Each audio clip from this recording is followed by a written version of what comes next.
साथियों, मैं डॉक्टर पल्लव पांडे उपस्थित हूँ पुनः आपके सामने अपने चैनल डीएलएड पल्लव पांडे के साथ। इस चैनल के गठन का एकमात्र उद्देश्य शिक्षक प्रशिक्षण से संबंधित विधिवत और अधिकृत संदर्भ सामग्री आप तक पहुंचाना है। आज हम डीएलएड द्वितीय वर्ष के विषय आधुनिक विश्व में विद्यालय शिक्षा के प्रकरण आधुनिक विद्यालयों का विकास का हम अध्ययन करेंगे। हमारे पहले वीडियो में हमने जर्मनी में सार्वजनिक शिक्षा के विकास का अध्ययन कर लिया था। आज हम अध्ययन कर रहे हैं, चर्चा कर रहे हैं, विश्लेषण कर रहे हैं संयुक्त राज्य अमेरिका में सार्वजनिक शिक्षा के विकास की। आइए चर्चा कर लेते हैं। सबसे पहले अमेरिका में सार्वजनिक शिक्षा के इतिहास की कि इतिहास क्या है वहाँ पर। इंग्लैंड के विपरीत संयुक्त राज्य अमेरिका में 19वीं शताब्दी की शुरुआत से ही सब बच्चों के लिए समान और एक सी शिक्षा पर जोर रहा है। देखिए, अभी हमने इंग्लैंड की सार्वजनिक शिक्षा व्यवस्था के बारे में अभी कंटेंट नहीं डाला है, अगला वीडियो इसी से संबंधित होगा। तो इंग्लैंड के विपरीत संयुक्त राज्य अमेरिका में 19वीं शताब्दी से ही सब बच्चों के लिए एक सी समान शासन व्यवस्था की बात थी। जबकि इंग्लैंड पूरे विश्व में उपनिवेशवाद के लिए जाना जाता है, लेकिन वहाँ पर शिक्षा की अलख जो है वो सार्वजनिक शिक्षा की अलग काफ़ी बाद में जगी। इसकी हम चर्चा अपने अगले वीडियो में करेंगे। लेकिन संयुक्त राज्य अमेरिका में यह 19वीं सदी के प्रारंभिक दौर में ही सबके लिए समान शिक्षा व्यवस्था पर जोर दिया गया था। हॉरेस मान नामक एक शिक्षाविद थे जिन्होंने समान शाला आंदोलन की शुरुआत की थी, यानी कि कॉमन स्कूल मूवमेंट। बहुत इंपॉर्टेंट है, याद रखिएगा, ये कॉम्पिटेटिव एग्जाम्स में भी आता है कि कॉमन स्कूल मूवमेंट कहाँ का था और कॉमन स्कूल मूवमेंट के संस्थापक कौन थे। तो हॉरेस मान नामक एक एजुकेशनिस्ट थे, उन्होंने अमेरिका में कॉमन स्कूल मूवमेंट की सूत्रपात किया, समान शाला आंदोलन का सूत्रपात किया, जिसके तहत ऐसी व्यवस्था बनाएगी जिसमें सारे बच्चे एक ही शाला में और एक साथ बैठ करके शिक्षा ग्रहण करें, यानी कि किसी भी तरह का वर्ग विभेद ना हो। सब बच्चे यूनिफॉर्म आधार पर, एक आधार पर, समान आधार पर एक जैसे विद्यालयों में ही जा करके शिक्षा ग्रहण करें। यह हॉरेस मान के समान शाला आंदोलन का आधार था, ध्यान रखिएगा। इसमें मूल विचार यह नहीं था कि आपसी भेदभाव को समाप्त कर छात्र एक राष्ट्र के समान नागरिक के रूप में उभर पाएंगे। देखिए, ये बात तो एक तर्क है, तथ्य है। आप लोगों ने इतिहास के अध्ययन में आपने पढ़ा होगा। आगे हम इसकी एक और वीडियो, एक वीडियो में हम इसके बारे में और चर्चा करेंगे। विश्व की प्रमुख शासन व्यवस्थाओं के बारे में जब हम चर्चा करेंगे तो उसमें इस बात का भी हम करेंगे कि अमेरिका भी एक उपनिवेश था, है ना, और वो कालांतर में वो स्वतंत्र हुआ था। और स्वतंत्र होने के उपरांत उसमें उसमें एक लहर जगी थी एकता की और समानता की, यूनिफॉर्मिटी की, है ना। तो इसमें भाई जो आज का, हमने पहले वीडियो में इस बात की चर्चा की थी, जो आज का जो बालक है वो कल का नागरिक है। तो इसमें आपसी भेदभाव को बालपन से ही दूर करना जरूरी था। तो आपसी भेदभाव किसी भी आधार पर, रंग भेद, नस्ल भेद, धन संपदा के आधार पर, वर्ग के आधार पर, किसी भी तरह के भेदभाव को शमन करने का, समाप्त करने का जो कार्य जो था वह इस हॉरेस मान के कॉमन स्कूल मूवमेंट के तहत हुआ। और वन नेशन वन थिंकिंग के विचारधारा को इसमें प्रोत्साहित दिया गया था। तो ये हॉरेस मान का इस जो कॉमन स्कूल मूवमेंट था, ये बहुत महत्वपूर्ण संदर्भ है, इसको आप याद रखिएगा।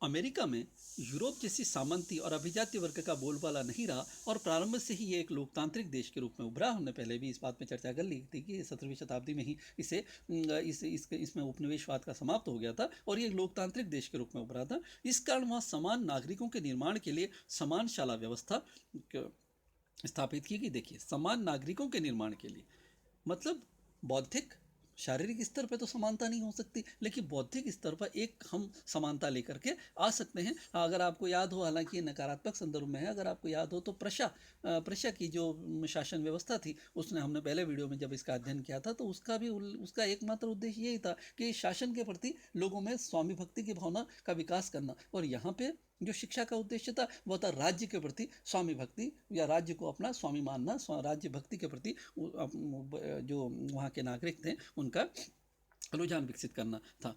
1850 तक ऐसी समान शासकीय शालाएं जहां शिक्षा निःशुल्क दी जाती थी पूरे संयुक्त राज्य अमेरिका में स्थापित होगी। देखिए, अगर हम आज की अगर बात करें तो 1850 यानी कि भारत के प्रथम स्वतंत्रता संग्राम से भी 7 वर्ष पूर्व, है ना, वहाँ पर एक समान शासकीय शालाओं की स्थापना की जा चुकी थी और हर राज्य में अनिवार्य शिक्षा का कानून लागू हो गया था। ये बहुत बड़ी बात है। अमेरिका के संदर्भ में अगर आप ये बात करें तो ये बड़ा एक महत्वपूर्ण पहलू है कि जिन्होंने एक शिक्षा के महत्व को एक 17वीं शताब्दी के आसपास ही उन्होंने इसको पहचान लिया और पहचानने के उपरांत 18वीं शताब्दी में उसे लागू करने का काम किया और लागू करने के उपरांत उसे मूल विचारधारा के आधार पर उसको लागू करने के रूप में उन्होंने अनिवार्य शिक्षा का कानून भी लागू कर दिया। 1850 में ये व्यवस्था मूर्त रूप अप्रत्यक्ष और प्रत्यक्ष रूप से ले चुकी थी, कालांतर में सुदृढ़ रूप में सामने आई। भारत में हम आगे वाले वीडियो में इसकी चर्चा हम लोग करेंगे कि अनिवार्य शिक्षा के कानून का इतिहास क्या रहा और मूल रूप से अनिवार्य शिक्षा का कानून कब लागू हुआ, स्वतंत्रता के कितने समय बाद लागू हुआ, इसकी हम चर्चा आने वाले वीडियो में करेंगे।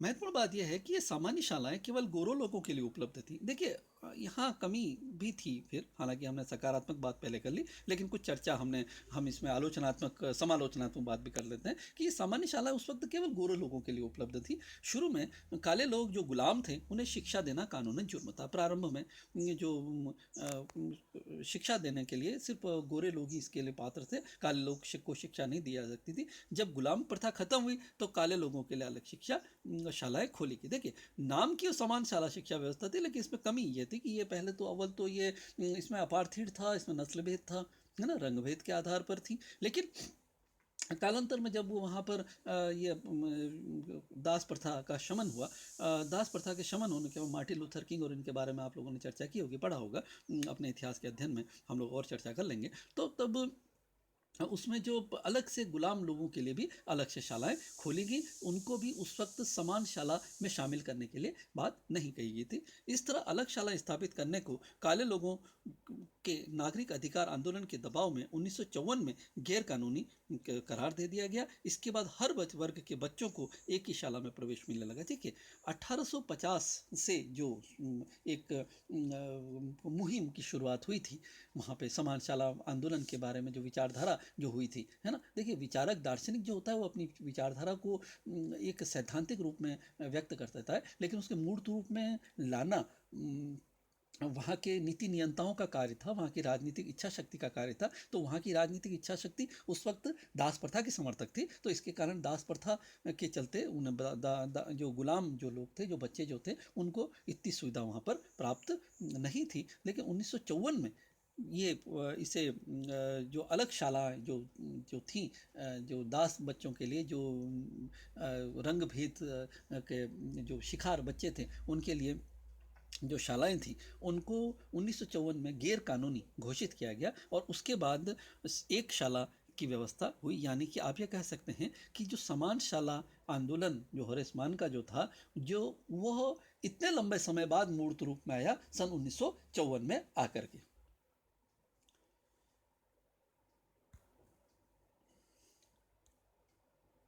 अमेरिकी शासन, अमेरिकी शिक्षा पर दार्शनिक विचार। देखिए अमेरिकी शासन व्यवस्था जो थी उसके बारे में हम लोगों ने पहले चर्चा कर ली कि उसमें किस तरह से इच्छा शक्ति का अभाव था और कालांतर में 1954 में जाकर के किस तरह से समान शाला मूवमेंट जो होरेस मान का था 1950 से जो यात्रा शुरू हुई थी 1954 में जाकर के कब किस तरह से मूर्त रूप में ली। लेकिन अमेरिकी शिक्षा, देखिए हर देश की शिक्षा पर और कालांतर में हर देश की शासन व्यवस्था पर दार्शनिकों का अत्यधिक प्रभाव होता है, दर्शन का प्रभाव पड़ता है। तो इसमें क्या था, 20वीं सदी के शुरुआती दशकों में अमेरिकी शिक्षा व्यवस्था पर शैक्षिक चिंतक जॉन डीवी का काफ़ी प्रभाव था। हम संज्ञानात्मक विकास और इसकी जब चर्चा से संबंधित वीडियो जब आपको बनाएंगे तो हम प्रकृतिवाद, व्यवहारवाद, संज्ञानवाद, है ना, इसकी हम लोग व्यापक चर्चा करेंगे। तो अभी सिर्फ मात्र इस संदर्भ में आप लोग ध्यान रखिएगा कि 20वीं सदी के आरंभ में जॉन डीवी नामक एक विचारक थे, एक शिक्षाविद थे, एक शैक्षिक चिंतक थे। उनकी विचारधारा का अमेरिकी शिक्षा व्यवस्था में अत्यधिक प्रभाव रहा। उनका आग्रह था कि शिक्षा का मकसद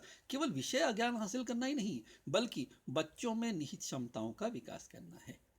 यानी कि study is for the four development. अगर आप किसी बच्चे को पढ़ाते हैं, किसी बच्चे को एजुकेशन देते हैं, तो उसका चहुमुखी विकास हो, मात्र और मात्र सैद्धांतिक ज्ञान ही नहीं, उसकी समस्त इंद्रिय आधारित ज्ञान भी उसे हो और उसका विकास हो, उसका आत्मिक विकास, शारीरिक विकास, बौद्धिक विकास, होलिस्टिक उसका डेवलपमेंट हो। इसके उन्होंने काफ़ी इसका समर्थन किया था। हम आने वाले वीडियो में, मैं फिर रिपीट कर रहा हूँ, आने वाले वीडियो में जब जॉन डीवी के चिंतन को हम लोग स्पष्ट करेंगे तो आपका कॉन्सेप्ट और क्लियर होगा। देखते रहिए, ताकि वे स्वतंत्र व्यक्तित्व वाले बन सकें और सामाजिक बदलाव के काम में योगदान दे पाए। देखिए, अगर आप पहले के आप डीएलएड के वीडियोस देखिएगा, उसमें हमने ट्रांसलेशन कम ग्रामर मेथड की हम लोगों ने चर्चा की है। हालांकि वो अंग्रेजी से संबंधित है, लेकिन डीएलएड में आपका ये कॉमन एक सब्जेक्ट चलता है। तो उसमें हमने शुरुआत की थी अप्रोच, मेथड और टेक्निक से, है ना। अप्रोच आदर्शवाद है, मेथड और टेक्निक की हमने बात की। उसमें ग्रामर ट्रांसलेशन मेथड जो 19वीं सदी में काफ़ी प्रचलित था, यूरोप था, प्रसिद्ध था, उसके बारे में हम लोगों ने चर्चा की थी। कि उसमें ये सबसे महत्वपूर्ण बात ये बताई थी कि मस्तिष्क का एक बहुत महत्वपूर्ण रोल होता है, और मस्तिष्क में अगर आप विचारों को अधिक बल देते हैं तो फीलिंग्स और सेंटिमेंट्स जो होते हैं वो खत्म हो जाते हैं। तो जॉन डीवी का मत था कि इस तरह की शिक्षा पद्धति बच्चों को बौद्धिक ही नहीं बनाना चाहिए, बच्चों को वैचारिक बनाना चाहिए, बच्चों को व्यवहारिक बनाना चाहिए, और बच्चों का चहुमुखी विकास को प्रोत्साहित करना चाहिए। तो इसके लिए जॉन डेवी का मकसद था, जॉन डेवी के विचार थे, और जॉन डेवी के विषय के संदर्भ जो था वह निहित क्षमताओं के विकास के लिए, बच्चों में निहित क्षमताओं के विकास करना, ताकि उनके स्वतंत्र व्यक्तित्व का निर्माण हो। इसने अमेरिकी शिक्षा व्यवस्था पर अत्यधिक प्रभाव डाला था। इस तरह की शिक्षा का संबंध बच्चों के स्वतंत्र व्यक्तित्व के विकास तथा सामाजिक बदलाव से जोड़ा गया। यह शिक्षा जानकारी, रटंत विधि और परीक्षा आधारित शिक्षण विधि के विरुद्ध थी। देखिए, है ना, यहाँ हम जब आगे और चर्चा करेंगे तो यहाँ एक शब्द आया है साथियों, शब्दावली जानकारी, है ना, इंफॉर्मेशन जिसे हम कहते हैं।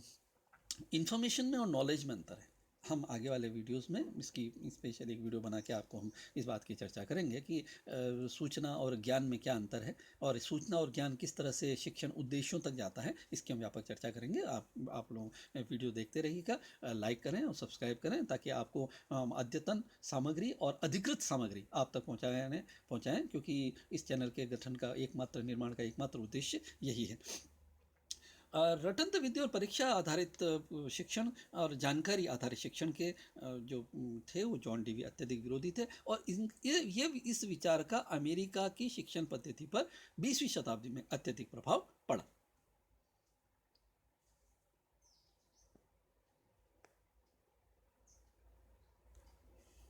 इसी तरह अमेरिका के में जो मूल निवासी थे, यानी कि आदिवासी भी आधुनिक शिक्षा से दूर रहे।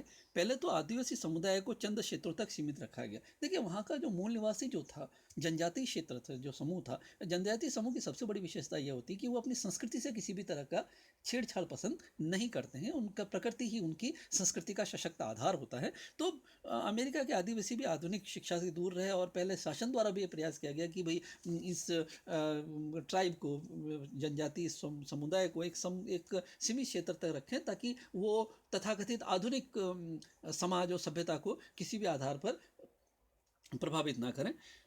शासन की नीति यह थी कि आदिवासी बच्चों को आधुनिक शिक्षा दी जाए, और साथ में आदिवासी, चलिए यहाँ तक ठीक है, आधुनिक शिक्षा देना तो अच्छी बात है, लेकिन उन्हें अपनी संस्कृति और भाषा को छोड़कर मुख्य धारा की संस्कृति को अपनाने के लिए भी प्रोत्साहित करें। अप्रत्यक्ष रूप से कहा जाए, ये एक तरह से एक शब्द आता है नकारात्मक रूप से, जिसे ब्रेन वॉश कहते हैं।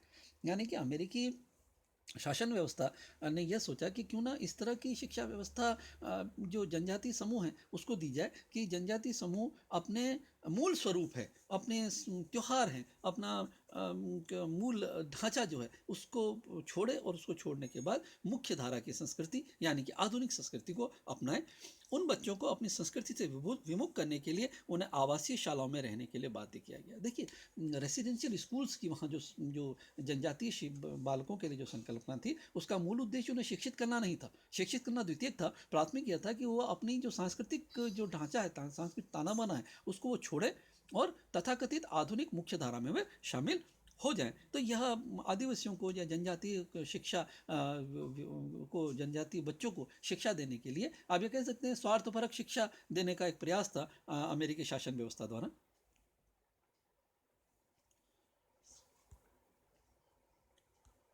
इन शालाओं में आदिवासी भाषा बोलने त्योहार मनाने और आदिवासी पोशाक पहनने पर पाबंदी थी।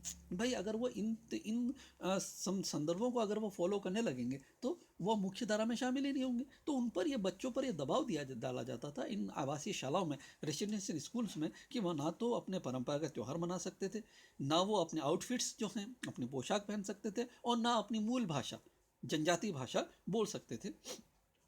इन विद्यालयों में उन्हें इंडस्ट्रियल यानी औद्योगिक तथा शहरी संस्कृति के आधार पर उन्हें शिक्षा प्रदान की जाती थी, है ना। यानी कि उनको पूर्ण रूप से शारीरिक रूप से तो आप देखा जाए, देखिए वो बौद्धिकता वाली बात आ गई। ये पूरा जो संदर्भ था इस रूप में था कि शारीरिक रूप से वो जनजातीय दिखें, लेकिन मानसिक रूप से वे पूर्णतया आधुनिक हो जाए। इसके लिए आप कह सकते हैं तथाकथित आधुनिक हो जाए, उसे मूल धारा में लाने का कार्य उनका नाम दिया गया। लेकिन यह नीति सफल नहीं हुई और आदिवासी लोग अमेरिकी शिक्षा को नकारते रहे। कुछ वर्षों में ही अमेरिकी शासन आदिवासी संस्कृति के आधार पर सामुदायिक शालाएं स्थापित करने पर मजबूर हुआ और अब आधुनिक शिक्षा देने का प्रयास कर रहा है। देखिएगा, ये महत्वपूर्ण एक बात रही। अगर हम अपनी सभ्यता या संस्कृति को कोई बचाना चाहता है तो उसकी पहल हमें स्वयं करनी होगी, है ना। कोई भी कार्य हमें स्वयं करना होता है। तो यही आदिवासी शिक्षा का भी वहाँ पर मूल आधार बना। वहाँ पर शासन की तरफ से अत्यधिक प्रयास किए गए जनजातीय संस्कृति, जनजातीय सभ्यता को विलुप्त करने की। लेकिन महत्वपूर्ण बात यह हुई, जनजातीय लोग जो थे वह अपनी संस्कृति के प्रति गौरव महसूस करते थे, है ना। उन्होंने अपनी मूल धारणा, अपनी आइडेंटिटी, अपनी पहचान को बनाए रखने के लिए अत्यधिक विरोध किया शासन व्यवस्था का, शासन के निर्णयों का। और अब यह स्थिति यह हुई है कि अब आदिवासी संस्कृति के आधार पर सामुदायिक शाला स्थापित करने के आधुनिक शिक्षा देने का प्रयास किया जा रहा है वहाँ की शासन व्यवस्था द्वारा।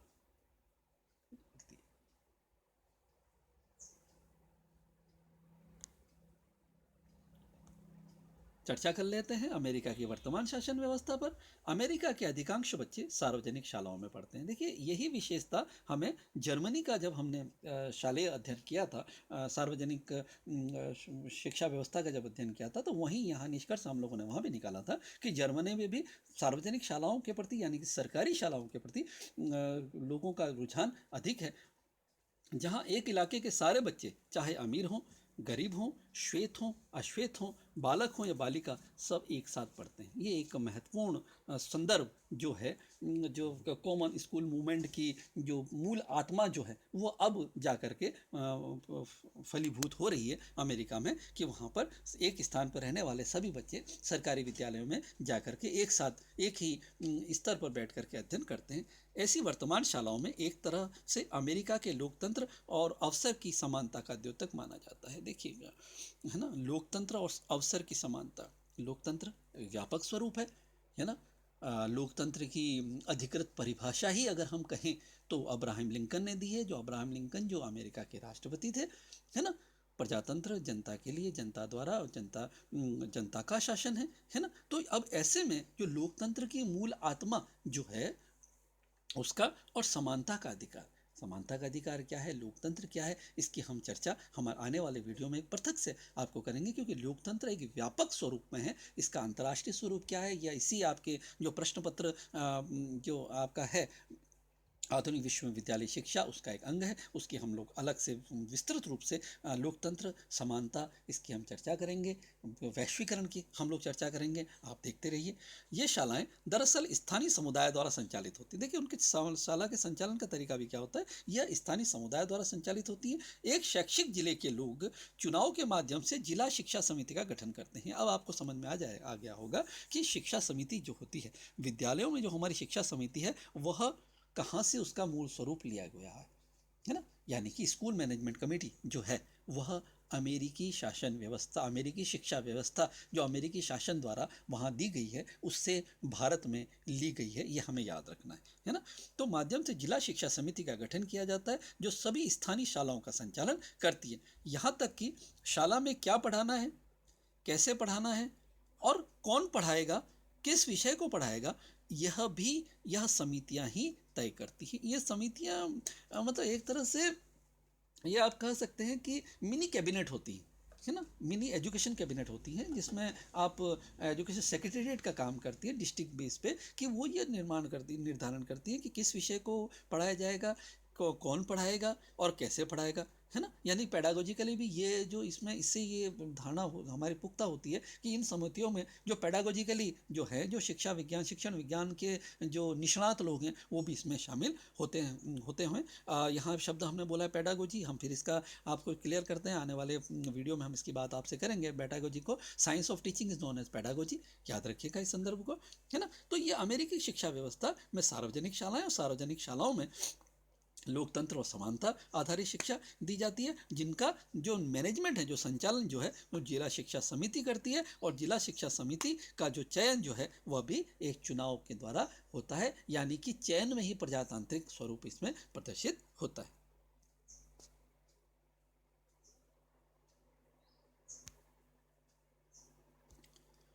शाला का खर्च काफ़ी हद तक स्थानीय करों, हाउस टैक्स तथा राज्य सरकार और केंद्र सरकार के अनुदानों पर चलता है। इस कारण यह जरूर हुआ है कि संपन्न इलाके व गरीब इलाके में स्कूलों के संसाधनों में काफ़ी अंतर आया है। भाई, जब स्थानीय कर के आधार पर जब आप किसी व्यवस्था को करेंगे, हालांकि स्टेट से और सेंटर से भी एड आती है, लेकिन सबसे ज़्यादा इससे निष्कर्ष निकलता है कि सबसे ज़्यादा जो व्यवस्था जो है वह स्थानीय करों पर होती है। तो भाई गरीब इलाकों में तो कर इतना आएगा ही नहीं, क्योंकि जब गरीब हैं तो वहाँ कर होगा ही नहीं, है ना। तो ऐसे में जो अमीर क्षेत्र के स्कूल हैं और गरीब क्षेत्र के सरकारी स्कूल हैं उनमें संसाधनों की कमी की जाती है। देखिए यहाँ पे संसाधन शब्द है ना, ये भौतिक संसाधन है, ये इसमें मैन पावर या टीचर जो है वो नहीं है ना। निजी शालाओं पर पाबंदी नहीं है। यहाँ सबसे बड़ी बात यह है कि अमेरिका में निजी शालाओं पर पाबंदी नहीं है, लेकिन वे संख्या में बहुत कम है और इतनी महंगी है कि मात्र 10% बच्चे ही उसमें पढ़ते हैं। देखिए संख्या की कमी, पहला, अमेरिका में हम अच्छी तरह जानते हैं वहाँ पूंजीवादी व्यवस्था है। पूंजीवादी व्यवस्था होने के कारण वहाँ जो धन संपदा का जो स्तर है ना, वो अच्छा है, ऊंचा है, लेकिन बावजूद इसके वहाँ पर मात्र 10% बच्चे ही इन निजी विद्यालयों में पढ़ने के लिए जाते हैं। ये एक उजला पक्ष है सार्वजनिक शिक्षा व्यवस्था का। हमने जर्मनी की शिक्षा व्यवस्था का भी अध्ययन किया, वहाँ भी हम लोगों ने यही निष्कर्षित किया था, तीनों विद्यालयों के आधार पर समस्त चर्चा हमने की थी, उसमें हम यही निष्कर्ष निकाला था कि वहाँ पे अधिक संख्या, लगभग 94% जो बच्चे जो हैं वो सार्वजनिक शिक्षालयों में पढ़ने के लिए जाते हैं। और यही बात अमेरिका के साथ भी है कि वहाँ 90% बच्चे जो हैं वो सरकारी विद्यालयों में पढ़ने के लिए जाते हैं। ये एक महत्वपूर्ण बात है, हमें ये बात ध्यान में रखनी चाहिए।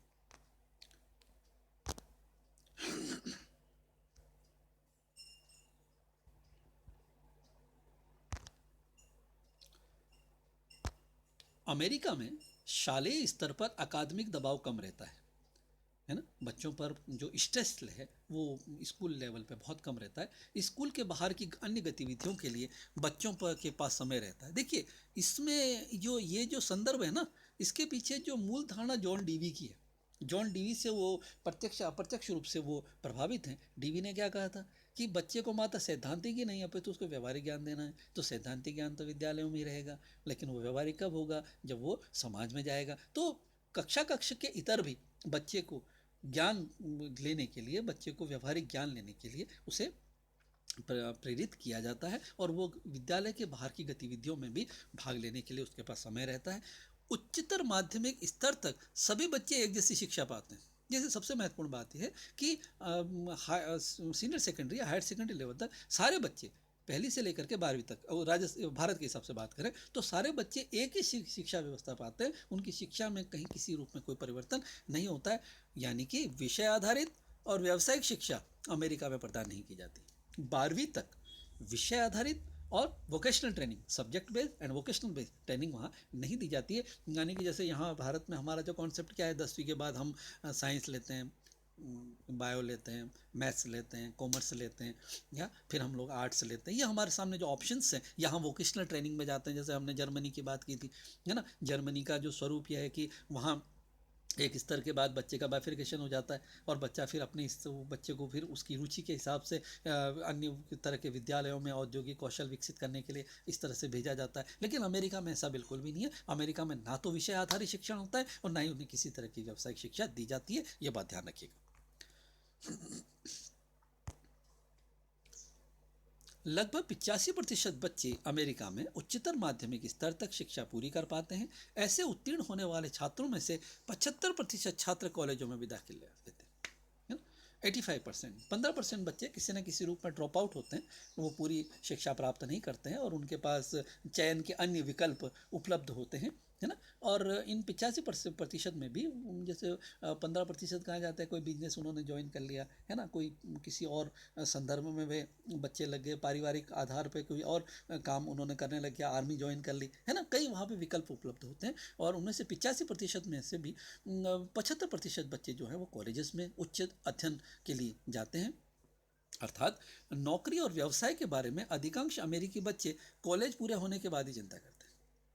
ठीक है, यानी कि जब वो 75% बच्चे जब उनको लगता है, जब कॉलेज एजुकेशन उनकी पूरी हो जाती है, क्योंकि कॉलेज में उनके पास विकल्प होता है चयन का, व्यवसाय के आधार पर और विषय आधार चयन की स्वतंत्रता होती है, उसके बाद यानी कि अमेरिकी व्यवस्था मानती है कि 12वीं के बाद ही बच्चा इतना मैच्योर होता है, यानी कि वो अपने लिए विकल्प का चयन कर सके सैद्धांतिक या व्यवहारिक रूप से, कि उसे किस फील्ड में जाना है उसका चयन करके वह अपने करियर का निर्माण करे।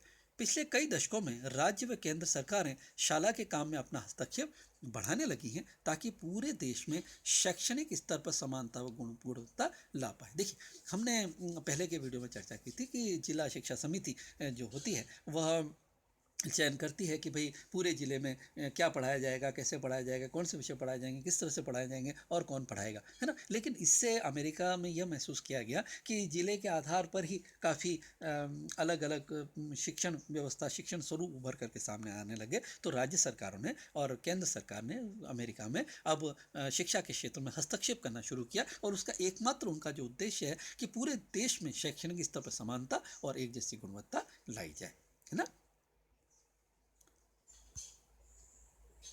धन्यवाद। अधिक हम करते रहें शुभकामनाओं के साथ। अगले वीडियो में हम लोग चर्चा करेंगे इंग्लैंड में सार्वजनिक शिक्षा के विकास के बारे में। साथियों, यदि आपको ये वीडियो पसंद आया हो तो लाइक करें, शेयर करें एवं सब्सक्राइब करें। और आप इस बात को बिल्कुल ध्यान रखें कि इस चैनल के एनालिसिस को, इस चैनल के कंटेंट को आप पूर्णतया स्वीकार करने की स्थिति में है, क्योंकि ये पूर्णतः अधिकृत चैनल है जिसमें हमने सब इसका गठन ही इसी उद्देश्य से किया गया है कि समस्त शिक्षक, प्रशिक्षण प्राप्त कर रहे शिक्षार्थी एवं प्रतियोगी परीक्षाओं की तैयारी कर रहे उम्मीदवार को अधिकृत सूचना और अधिकृत जानकारी प्राप्त हो सके। धन्यवाद।